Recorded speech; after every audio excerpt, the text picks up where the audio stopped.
Достојно прифатливо решение за името кој ќе им одговара и на двете страни. Ова е заклучокот од заедничката средба на министрите за надворешни работи Никос Кодзијас и Никола Димитров по средбата во Скопје. Шефот на грчката дипломатија Кодзијас неколку пати ја нарече Македонија северната пријателска земја и појасни дека е свесен од ни една од двете страни не може да го добие целосно она што го очекува од преговорите. Радост ми е да се наоѓам повторно во северната пријателска земја. Имавме кажано дека кога ќе се смени името во аеродромот ќе дојдиме да го посетиме вашиот убав град.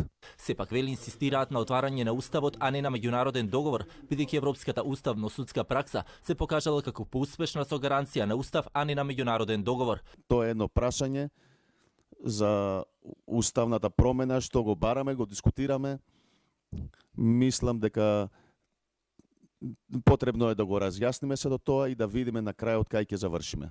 Министерот Димитров пак потенцираше дека слеано име само со македонска транскрипција не одговара и не е прифатливо за земјата. Како аргумент посочи дека сегашната привремена референца поранешна Југословенска република Македонија го содржи терминот Република Македонија и тоа е преведено на 6 официјални јазици во Обединетите нации. Тешко ми е својот народ да му кажам дека бидејќи ние сме народ по тоа име, иако мислам дека идентитетски различни работи разбираме кога ќе се каже Македонија во Грција и кога се каже Македонија во нашата Македонија, во Република Македонија.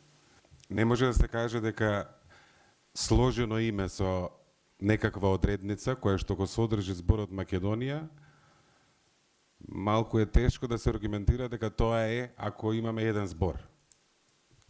Може би ако се изговори брзо, може да се подизгуби, да не звучи.